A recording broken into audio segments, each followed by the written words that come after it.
Welcome back to the deep dive. Today we've got a stack of sources that are just incredibly rich. We're looking at excerpts from classical traditions on dream interpretation, but, not the fuzzy anything goes kind. This is about decoding symbols of high aspiration, of authority, and, well, destiny, all using a really systematic approach. That's exactly right. What we're exploring today is a tradition that treated the dream as a structured, almost like a mathematical code. These ancient interpreters, they weren't just guessing. They assigned very specific context-dependent meanings to these powerful symbols. Context dependent. So what does that mean exactly? Well, the key insight is that the meaning isn't fixed. It's determined by two main factors. One, the state of the dreamer themselves, and two, the difficulty or ease of the action they're performing in the dream. Absolutely. It forces you to look at the process, not just the outcome. So our mission today is to dive into the biggest, most aspirational symbols the classical mind could, conjure. How do they decode that drive for status, the quest for rulership, and I guess that confrontation with ultimate external power? Okay, let's unpack this system and see how they mapped ambition onto the geography of the mind. So let's start with what has to be the most primal, universal metaphor for ambition across pretty much all cultures: climbing a mountain. If you're the seeker, the dreamer listening to this, what does reaching high ground fundamentally signify in this tradition? The mountain is the universal symbol for high demands, for great objectives. The mere act of ascending, that struggle upward, it immediately places the dreamer in the category of seeking major fulfillment. And that could be worldly success, status, or even an elevated religious standing. It's really the visual representation of maximizing your potential. Okay, so the goal is always high status, but let's get specific. What differentiates a successful climb from a failed one, and what's the ultimate payoff for actually reaching the peak? Right. So if the dreamer not only climbs the mountain, but successfully reaches the summit, and this is key, stands securely upon it, the texts are very explicit on this. It foretells attaining great rank, kingship, or some form of powerful, sanctioned rulership.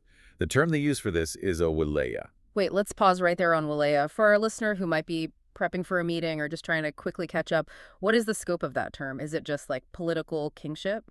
That is a crucial distinction. Wilaya is more than just raw political power.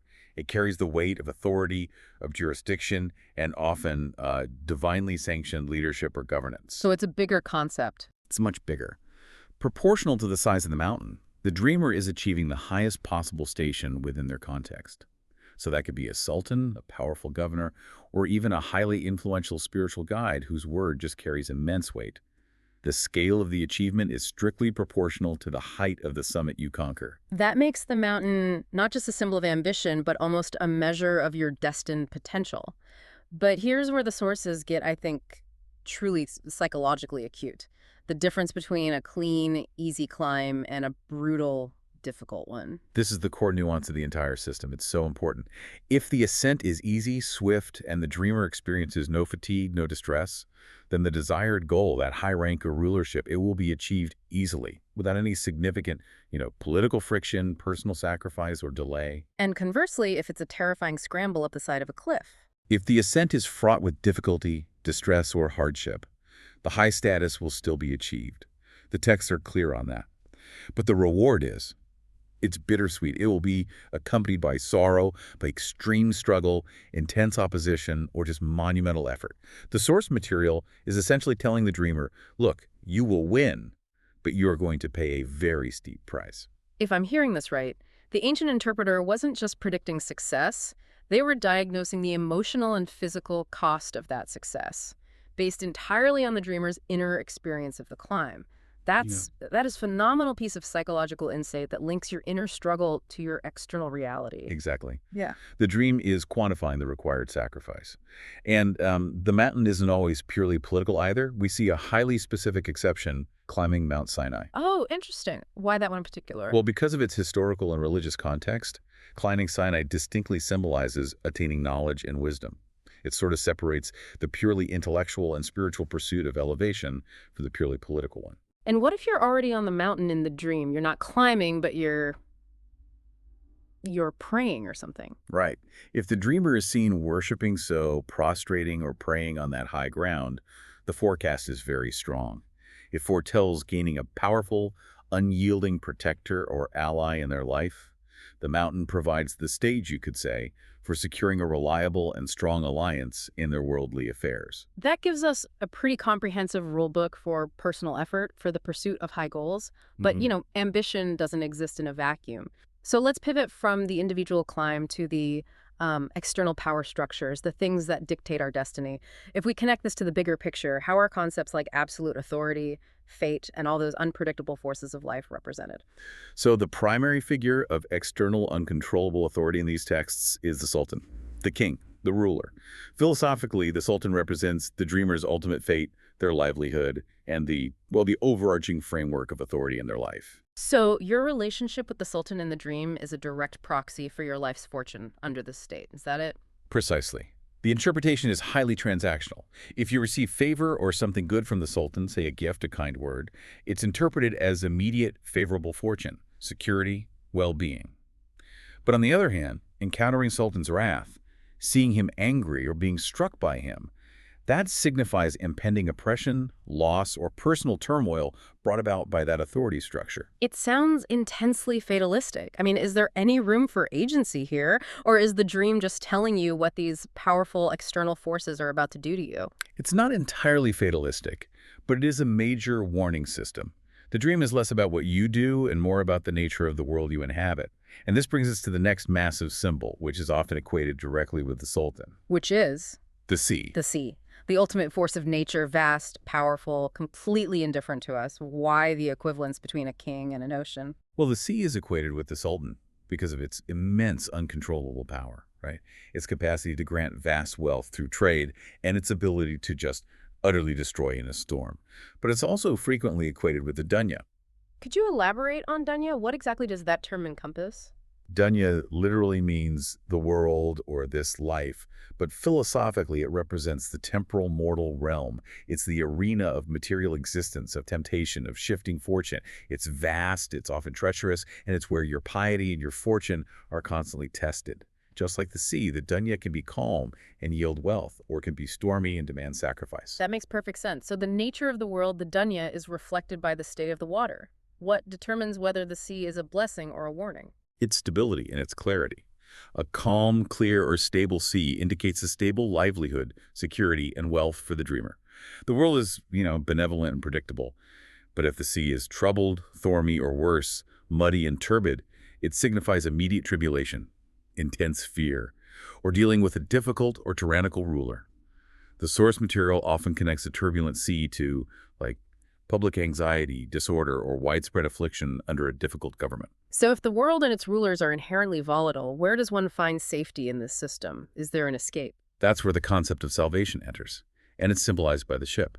A ship or a boat universally represents salvation, safety from hardship and fear, or a secure journey through that dangerous dunya. They can also allegorically represent righteous leaders or effective guides who are capable of navigating the difficulties of the world, providing security to those who follow them. So the ship, in the end, is hope.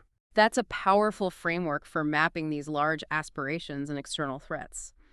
Now, let's shift gears a little bit and look at the smaller, more common symbols that carry, well, profound weight. These are the details that can often transform the meaning of the entire dream. What specific objects or actions stand out in these texts as, key nuggets of wisdom? This is where we see that context is king rule applied most strictly. And let's start with a really interesting one. Kohl, or eye makeup. Huh. I wouldn't have thought something like eye makeup would be a major symbol. What does that represent? Typically, it represents good religion, wealth, and honor. It's associated with clarity of vision, both spiritual and worldly. But, and this is a big but, the caveat is immediately applied. If the kohl is applied with the intent to beautify or to deceive, the interpretation flips. It then signifies hypocrisy, hidden deceit, or a deliberate intent by the dreamer to mislead others about their true state. It's a measure of authenticity. That duality is fascinating. So the same action can represent piety or treachery based entirely on the dreamer's perceived intent in the dream. Absolutely. Then you have the foundational spiritual symbol, the Quran, the holy book. Reading it, holding it, or even just seeing it signifies knowledge, safety, and the fulfillment of promises or commitments. It's a symbol of guidance that protects the dreamer from error and danger. Okay, moving from the spiritual to the more material and domestic sphere, what about something like weaving or the loom? The loom is tied to connection and journey. It often symbolizes travel, indicating a journey being undertaken or one that's pending. However, because it involves the joining of threads, it's also a powerful symbol for marriage. And again, the condition matters. If the thread is continuous and stretched, the marriage or the journey is secure. If the thread is cut or tangled, it suggests a premature separation or, major obstacles. And the most foundational resource of all the very ground beneath our feet, the earth. Right. The earth or land generally symbolizes wealth, sustenance, stability. It's often linked to the foundation of a marriage or a household. But the sources are intensely sensitive to the land's stability. If the land experiences an earthquake in the dream, that is an immediate and catastrophic warning. And connecting back to what we were just talking about, I assume this connects to external power, to the Sultan. Precisely. An earthquake signifies disaster, death, or severe punishment and turmoil that is brought not by nature but by the Sultan. It connects that authority figure right back to the stability of the world itself. The state of the land reflects the state of the governance. And finally, let's talk about the allegorical animals, where human traits are projected onto creatures. What's the subtle difference between, say, a pig and a dog as an enemy? The distinction lies in their rank and power. A pig represents a strong, powerful, and likely wealthy enemy, whereas a dog symbolizes a servant or a low-ranking enemy, someone subservient but hostile. It's a less formidable threat. A fox, meanwhile, represents deceit itself. It signifies a cunning, untrustworthy man or woman. The complexity is just stunning. Let's go back to that point on context-transforming meaning. You mentioned the product of the grape. Why is that specific item so ambiguous? Well, the juice of the grape, whether it's interpreted as wine or grape juice, generally means forbidden money or illicit gains because of its association with intoxication, with sin. But the system forces the interpreter to check the source. If the source of the juice is pure, and the act of consuming it is clearly disconnected from transgression in the dream's narrative, it can signify lawful, abundant sustenance. The source material constantly reminds the interpreter that the details and the dreamer's intent, they weigh heavier than the generalized symbol itself.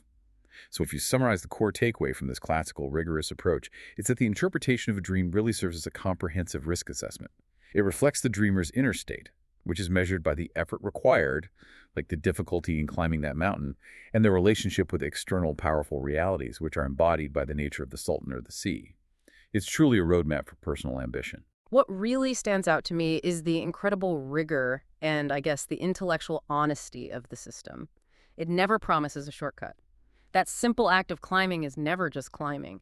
It's a detailed, quantified measure of sacrifice and reward. The message echoing through these sources is absolutely clear. Achieving great height, status, or kingship is always, always tied to great, measurable effort. And this raises an important question for you, the learner, to take with you. If this system were applied today, and our dreams are mapping our pursuit of modern ambition, career success, financial independence, professional mastery, how would the difficulty of your current endeavor be translated? Is your goal symbolized by a smooth, easy flight to the top, suggesting swift reward? Or is it a painful, jagged ascent requiring sorrow? If it's the latter, are you prepared to pay the full price for that walaya, something for you to mull or explore on your own?